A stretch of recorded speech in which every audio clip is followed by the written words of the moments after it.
Hi, I'm Pastor David Glidden, and today I'm in the book of Esther. It's in the Old Testament. And I titled this, If I Perish, I Perish. I love the women of the Bible. They did incredible things for God.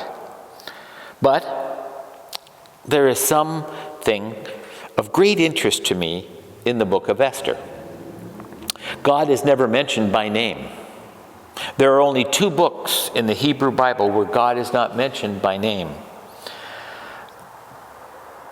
The first one is the book of Solomon. And the second is the one that we're in today, which is the book of Esther. Now, how did Esther, a Jewish woman, get mixed up in the mess of the Persian government? And believe me, it was a mess.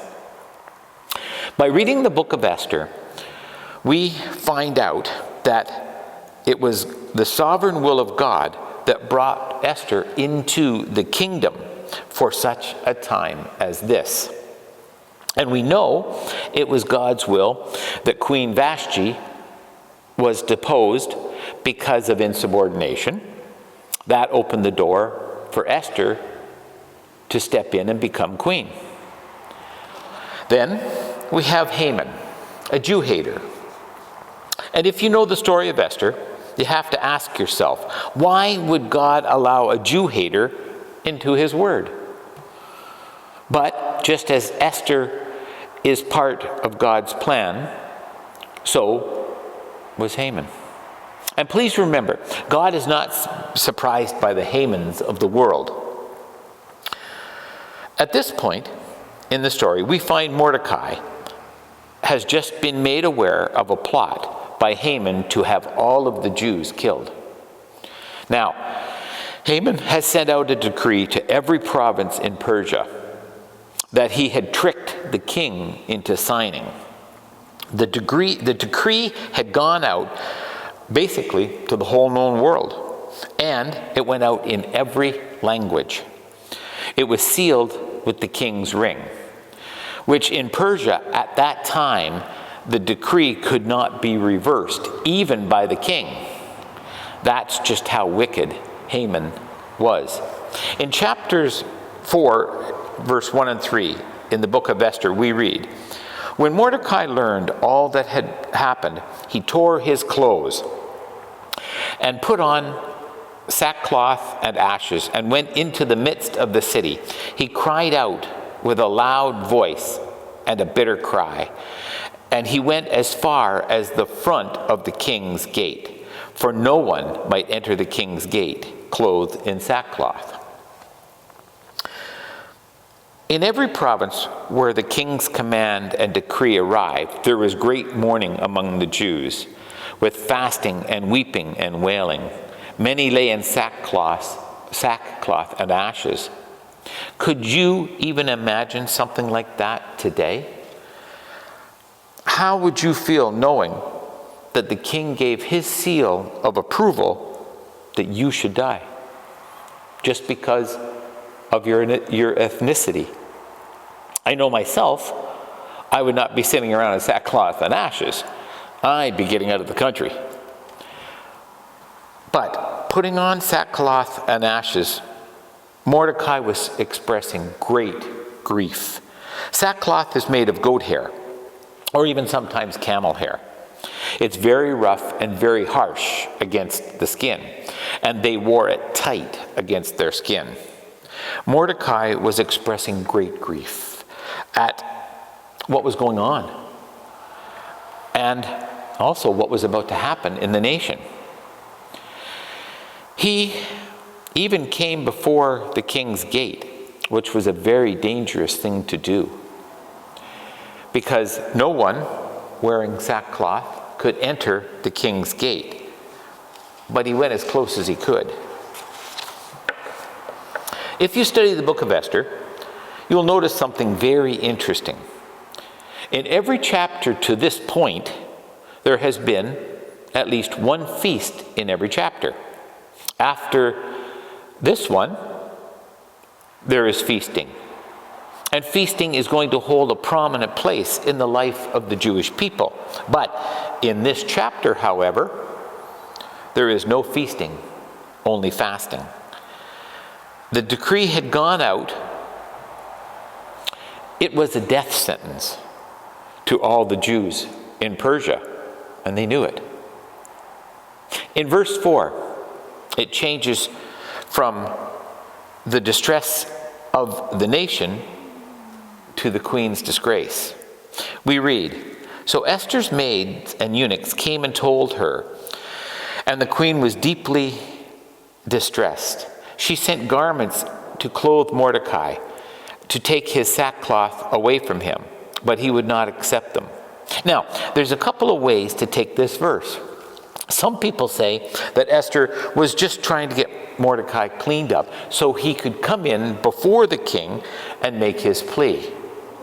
But most scholars believe she was embarrassed. I mean, this was her guardian walking around moaning in sackcloth. So she sent out clothes because his actions were embarrassing her. And I'm guessing that the garments must have been pretty nice. But Mordecai would not accept them because he was in deep mourning. So, when she received the clothes back and was told that Mordecai would not accept them, Esther knew something big was going on. She knew that there was a big problem. So in verse 5 and 8, we learn how Esther went about getting the information to find out what was wrong. We read, "Then Esther called Hattush, one of the king's eunuchs, whom he had appointed to attend her, and she gave him a command concerning Mordecai, to learn what and why this was. So Hattush went out to Mordecai in the city square that was in front of the king's gate, and Mordecai told him all that had happened to him, and the sum of money that Haman had promised to pay the king's treasury to destroy the Jews.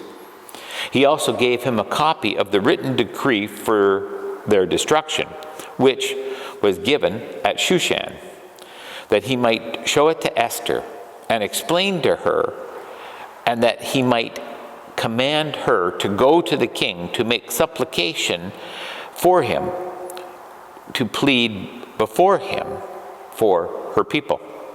Mordecai used what we would call an underground pipeline to get the decree to Esther, so she could see for herself what the problem is.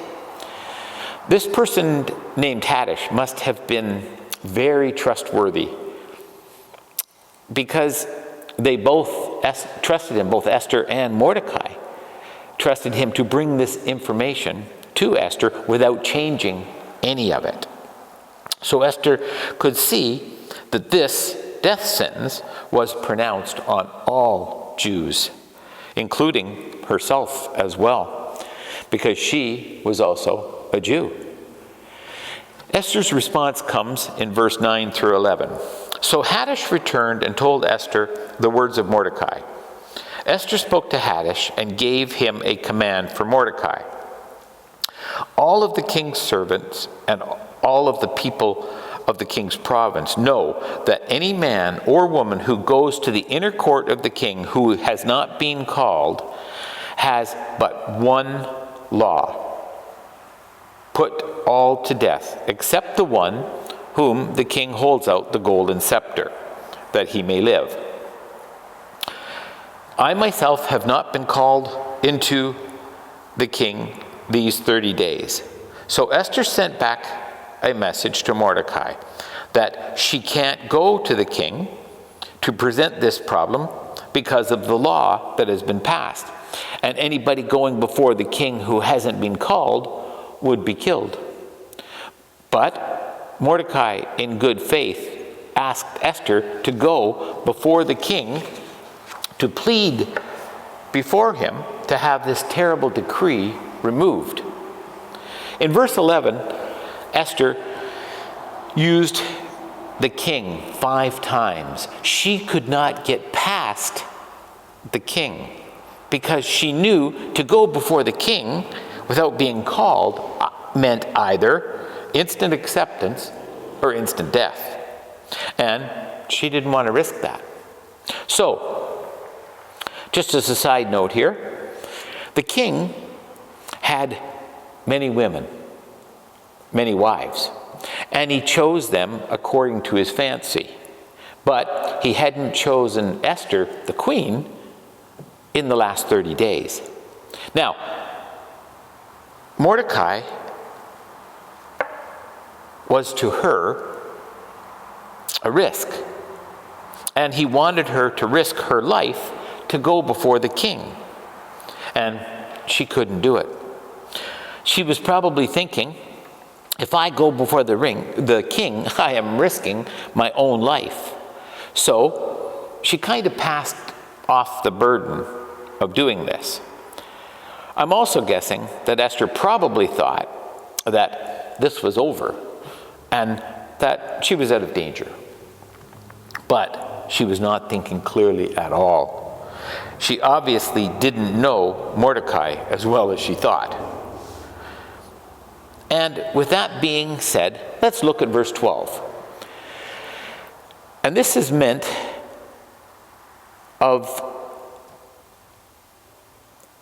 this is the real heart of the story. We read, "So they told Mordecai Esther's words, and Mordecai told them to answer Esther, 'Do you think in your heart that you will escape in the king's palace any more than that of the other Jews? For if you remain completely silent at this time, relief and deliverance will rise for the Jews from another place, but you and your father's house will perish.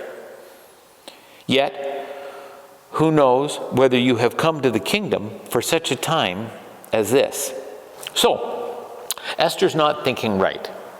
If this decree is carried out, she will not survive, even though she's in the palace. And the king, he couldn't protect Vashti.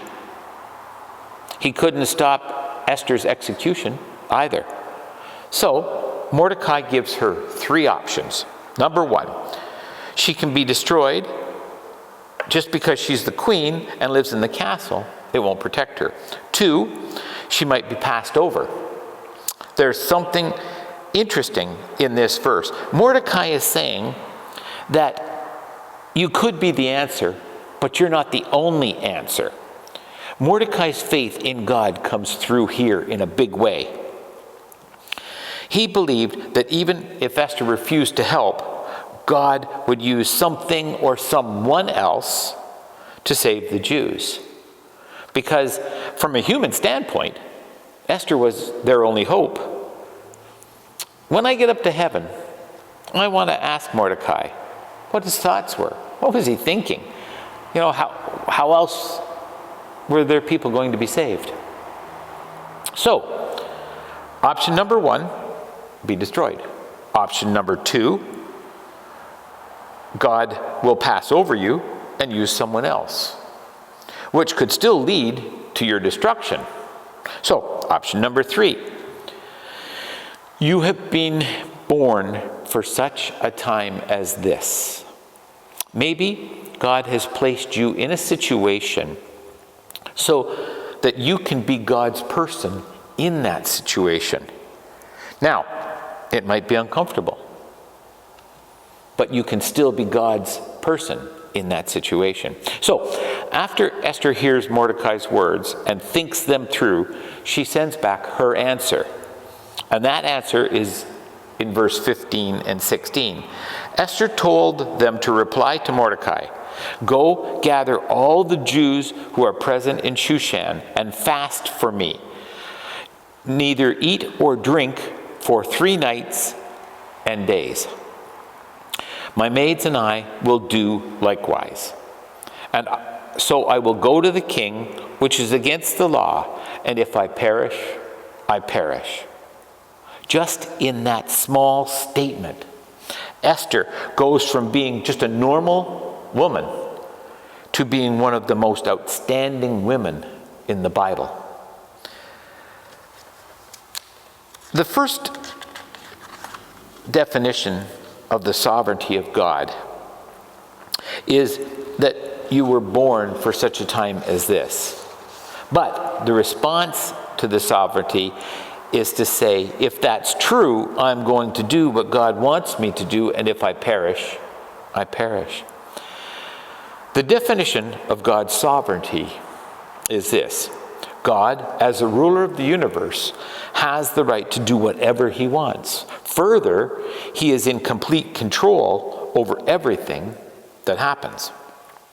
Now, I'm not sure if what Esther said was of a spiritual nature, or if she had just worked it out on her own, that in 11 months she was going to die anyway.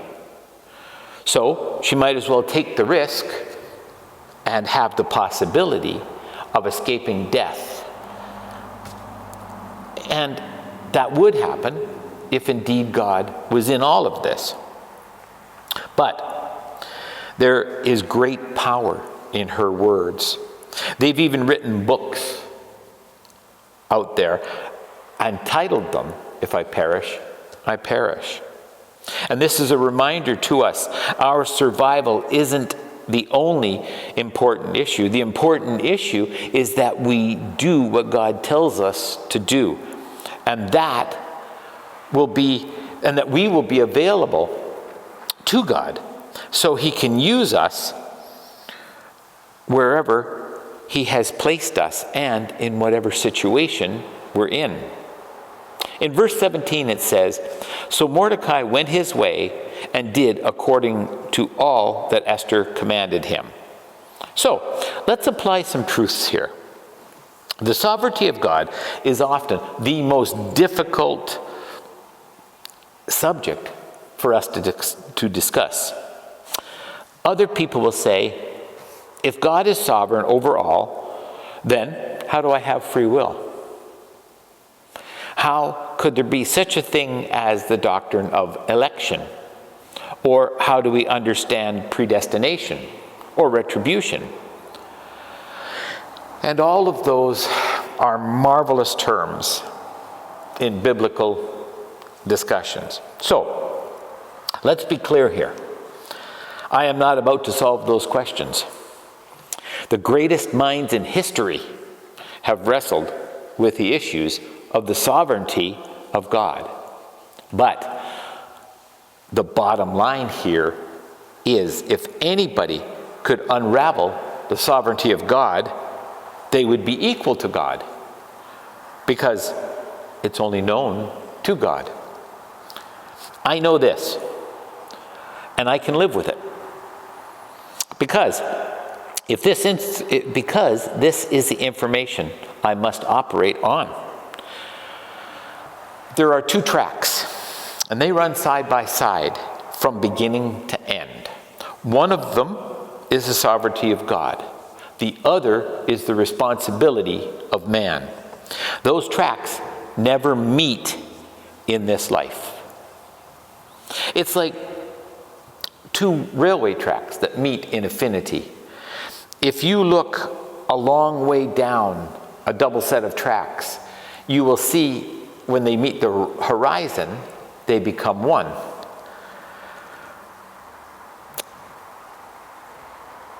One day, when we get to heaven, we will understand the sovereignty of God and also our responsibility.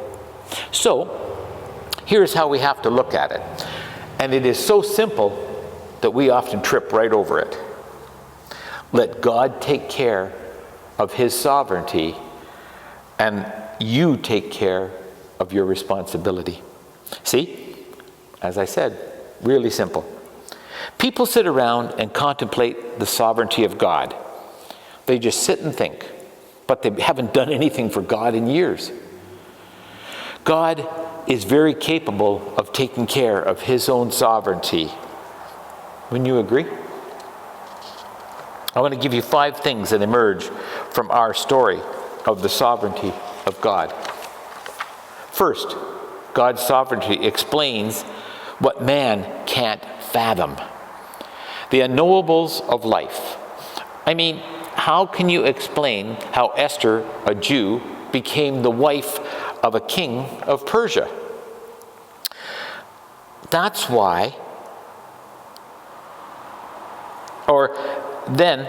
why has persecution come into the nation to destroy the Jews? The New Agers would say it's karma. It's an impersonal law of the universe that pays everybody back in the next life for what they did in the life before. So these Jews must have done something really bad in whatever life they lived before, and they know they're going to pay for their sins of then. Nothing could be further from the truth, and in fact, complete garbage. It's the unknowable sovereignty of God. I've heard this explanation of the sovereignty of God. It looks like you're looking at a tapestry from the wrong side. In this life, we can see the various threads, and they don't make any sense, and there's no picture. But someday in heaven, God is going to turn around that tapestry, and we will see the beautiful work of God on our lives. We need to rest secure in the sovereignty of God. Even if we don't understand something, God knows what's going on. It will come down to trusting our Creator, our great God. In the Bible, God says, I know what I have for you to prosper you and not harm you. God sees our life from beginning to end. He knows all our days. He even knows the number of hairs on our head. And although with me, God has to count less and less every year. But he still knows every hair on our head. That's amazing. So, if God knows us that well, he made us, he knew us while we were in our mother's womb, I think that we can trust God to do what's best for us at every stage in our lives. Number 2, God's sovereignty encircles even those who don't know him. We often think that the sovereignty of God is for God's people. But the sovereignty of God brought Haman into the picture, and he is just as much a player on that stage as Esther and Mordecai and even Xerxes is. I mean, Xerxes was a pleasure-loving king who had so many wives he couldn't count them, living in sin. But he was a player on that stage. As you read on in the story, there are 800 Jew haters that have been drawn into this story, but they're unaware of it. They have no idea that Almighty God is using them and allowing them to be part of his ultimate plan. Just as assuredly as Esther and Mordecai are in this plan, so are they.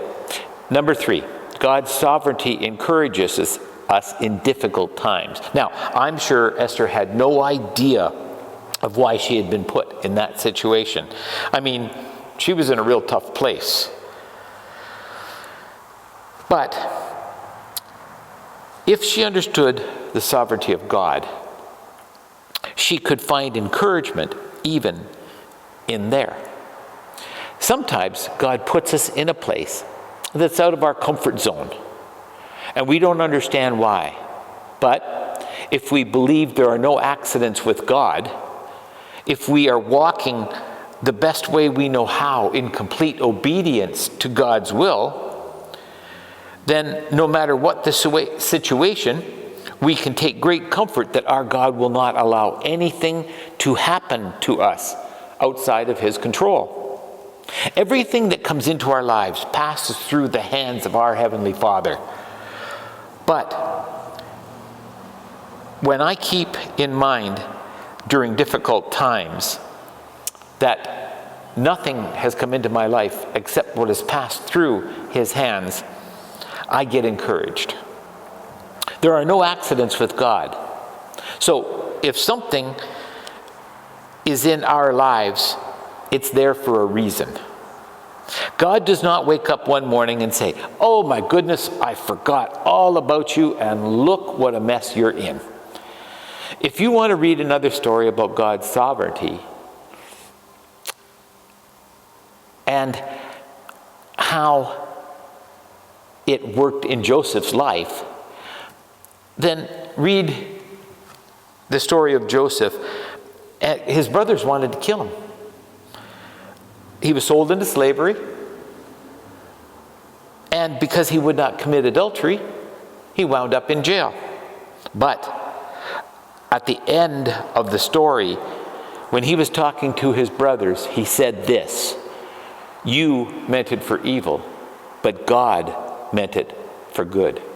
So, we can take encouragement in that even when evil men seem like they are winning, they're not. They are just part of God's plan in our lives. Number 4, God's sovereignty exempts no one from personal decisions. Now, please listen to this. I have actually heard people say this. What's the sense of even thinking about it? I don't need to make any decisions. God's in control anyway. And whatever will be, will be. Dr. J. Vernon McGee is a Bible teacher, and he said this: there was a man that believed so much in the sovereignty of God that he told Dr. McGee that if he walked out into the intersection at the bottom of the hill at 12 noon, if it was not his time, he would be safe. And Dr. McGee said, "Sir, if you walk out into that intersection, your time has come." God does not exempt you from making personal decisions. If you jump off of a cliff, you're probably going to die. Esther was brought into the kingdom for such a time as this. But it was still up to Esther to make the decision to go before Xerxes and to plead for her people's lives. God did not force that decision on her. She still had to decide to do it or not. Take care of your responsibilities. Don't hide behind the line that God is in control and you don't have to do anything. I'll just wait and see what God does. You need to make decisions. The words that Esther spoke, "If I perish, I perish," are filled with the agonizing choice of making the decision to do what God wanted her to do. Number 5, God's sovereignty exalts the importance of each individual. Did you ever think or feel, "I'm not important"? Well, remember Esther. She was alone, all alone. But at the right time, making the right decision in obedience to God, she stemmed the tide all by herself that would have destroyed, well, completely or ultimately destroyed the Jewish nation. So, don't ever think that one person can't make a difference. I don't know how you are important in your world, but I know you are. You have children, grandchildren, friends, family, that they look up to you for advice. That you might be looking after your parents in their old age. You are virtually important to their lives and vitally important to their lives. as you walk with God and express your love for God every day, you make a difference in your world. And that is what the sovereignty of God teaches us. We must not say, I can't do anything about this. Yes, you can. You can do what God calls you to do. You can stand up and you can be counted on the issues that you care about. You might not be able to change everything in this world, but remember, Christ came to this earth and he did God's will, and he changed the world, and he is still changing this world today. In the context of your life, God can help you make a difference, because everybody counts with God. What God has for you to do, only you can do. Thank you. And please click like and share and help me send this message around the world.